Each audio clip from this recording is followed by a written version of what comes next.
with so much happening in the world of football, if you're European or from any other part of the world, you probably did not see what happened in the Gold Cup, the tournament that happens once every twice a year. No, once every 2 years. I mean, in the CONCACAF nation, which is the North Americas, and the final was just played yesterday.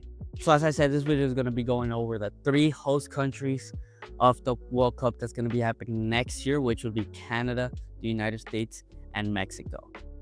Me personally, I'm Mexican American, so I'll be talking more about those two. But let's go ahead and start with Canada, who put up an incredibly embarrassing performance up against Guatemala. A Canada who had been winning through for 60 minutes, and then Jacob Schafferberg, their left wing, who had an incredible Copa America last season, gets a stupid red card and gets sent off.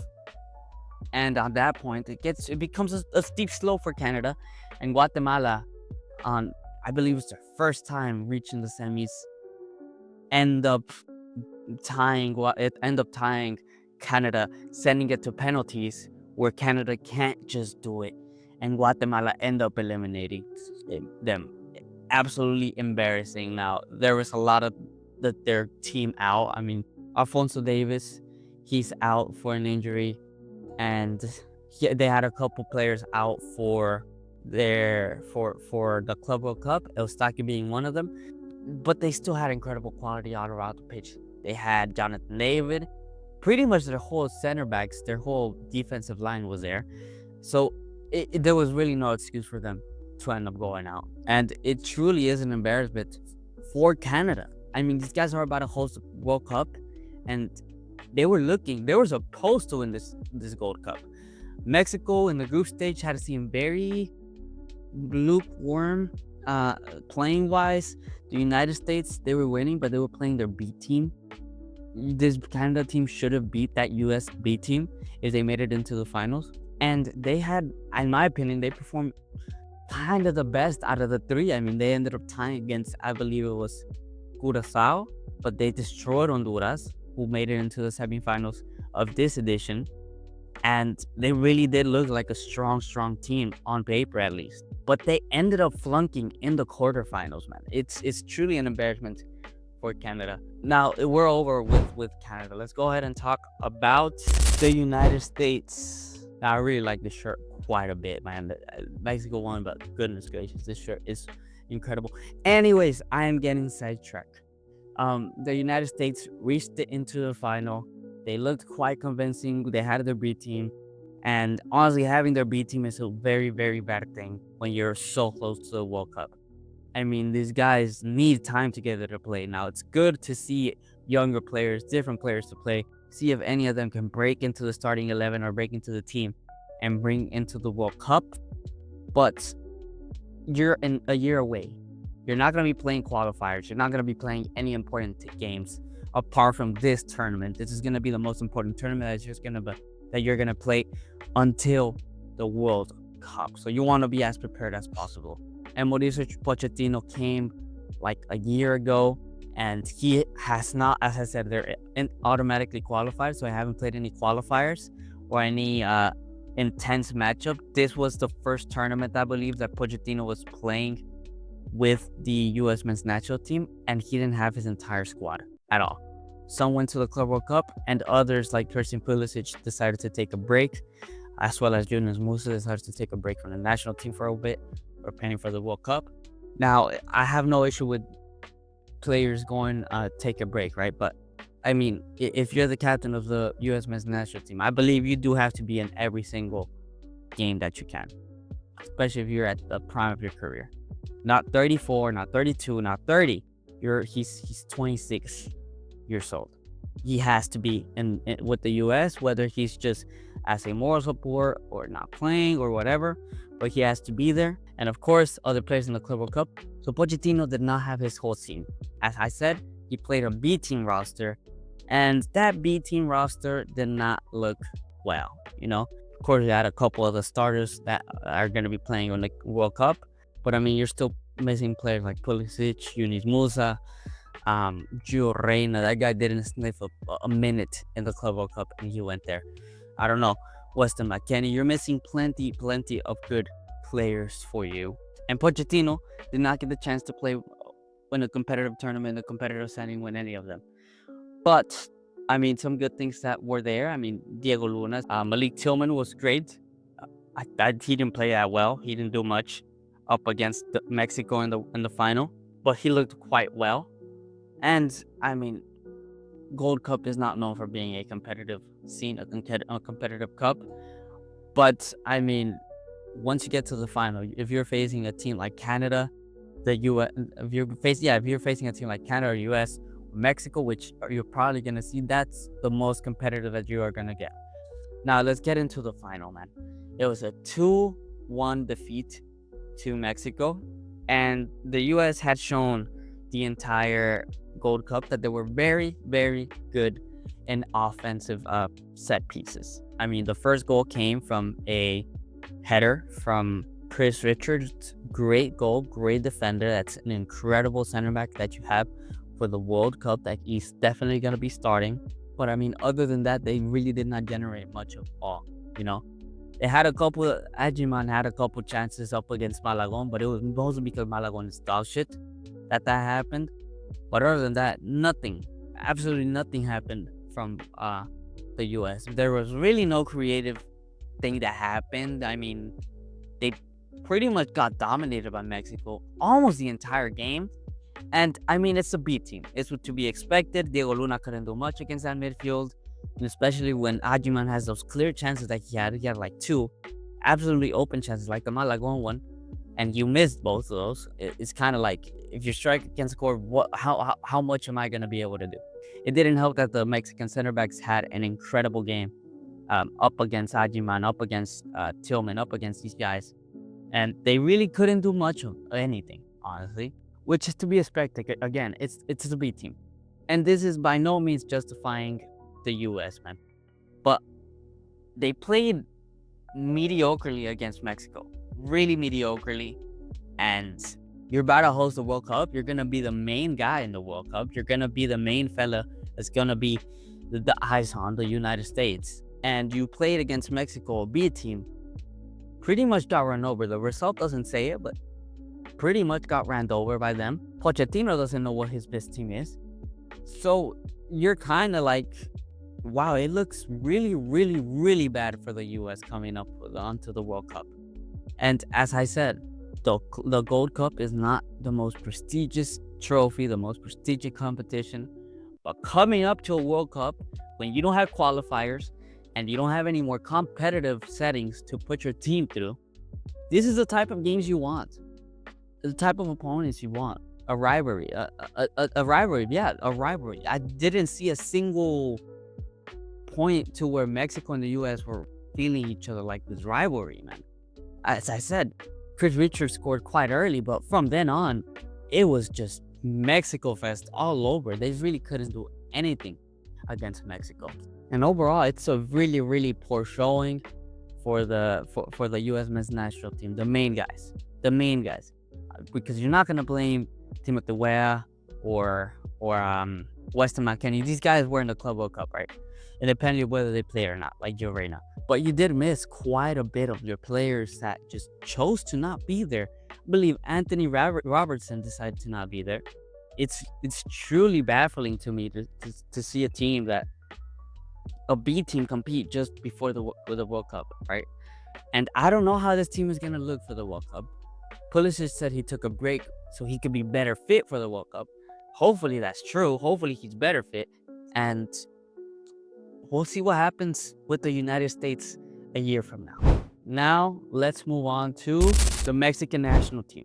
As I said, they completely ran over the United States. Actually, it didn't seem like the United States were ever going to be able to score. They had a couple glimpses and stuff, but there really wasn't a point. I want to go ahead and start with Malagon. That guy is dreadful. That guy is horrendous. I mean, the U.S. barely got to us, and when they got to us, they nearly scored. You know? This guy is I don't know if we got to play Ochoa, man. I don't want to.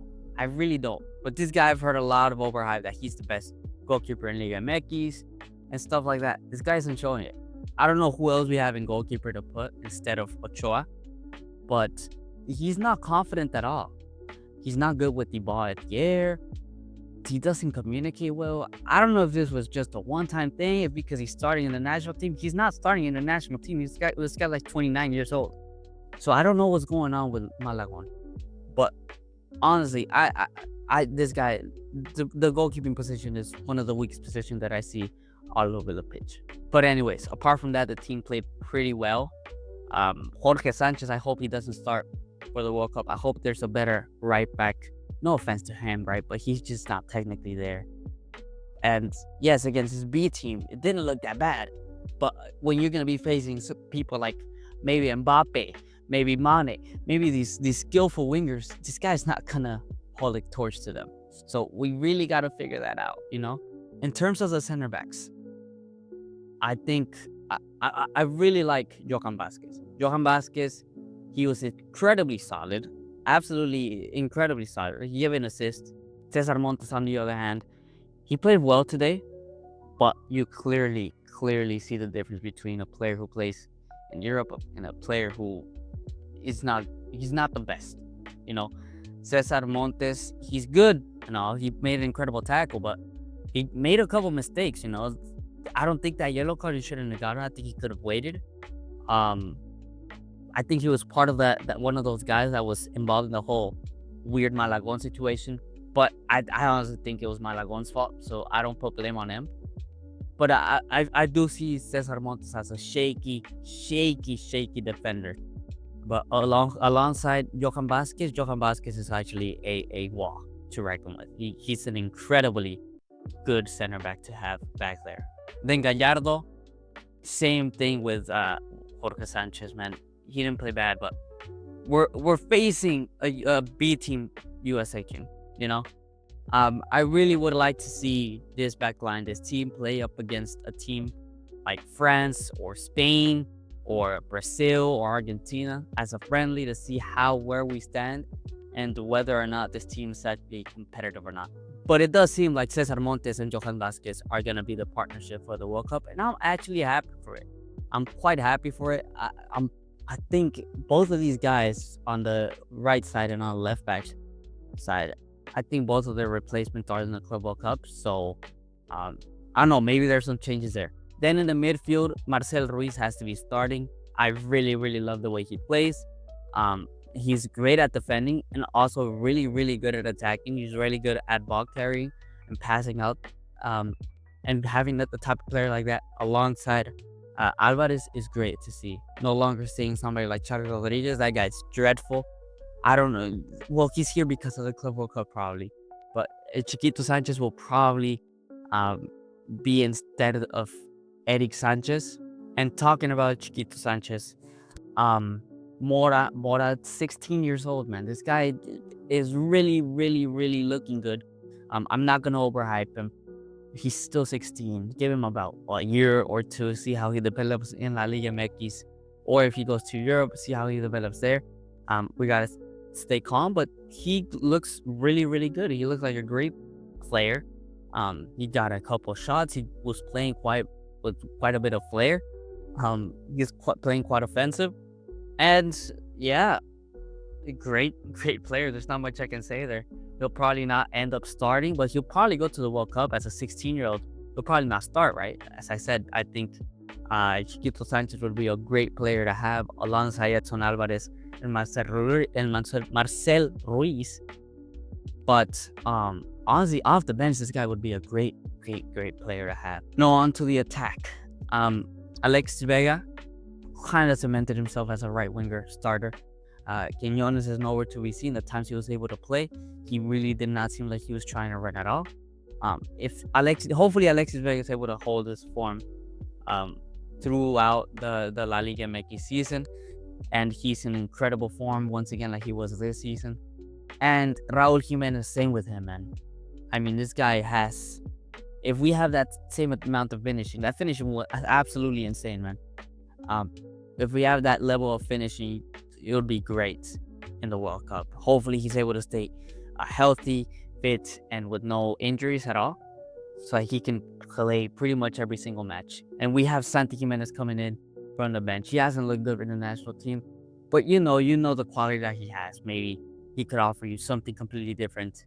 And he could actually, he's not a bad sub to have, honestly. I'd rather have them than some guy who is like 37 years old from La Liga MX. That's a super sub, man, honestly. And lastly, El Piojo Alvarado. He's all right. I prefer him as a super sub, man.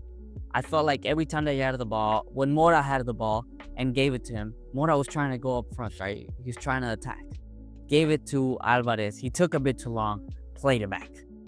A lot of the times, this guy just plays it back, and he doesn't really take players on or puts a good cross in.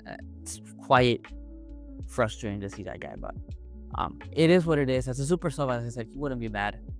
I would like to see Chino Huerta do a lot better in his club form, because he's also not best at taking the best decisions. I think Alvarado, I mean Piojo Alvarado, is a bit better at taking those decisions rather than El Chino Huerta.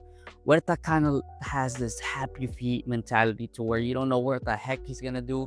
He doesn't know what the heck he's gonna do. He's incredibly good at dribbling, but gosh, his thinking wise, he's very all over the place. Hopefully he can correct that. As far as I know, he's like 22 or 23. He has to really correct that over there in Anderlecht. Hopefully he's able to do that. But yeah, honestly, Mexico did what they had to do, man. Mexico won 2-1. It was expected. We had to win. They had to win. And it does seem like there is a backbone to this Mexican national team that Aguirre is able to use. And the reality is that we're going to not sack Aguirre up until the World Cup, because there's no more time left.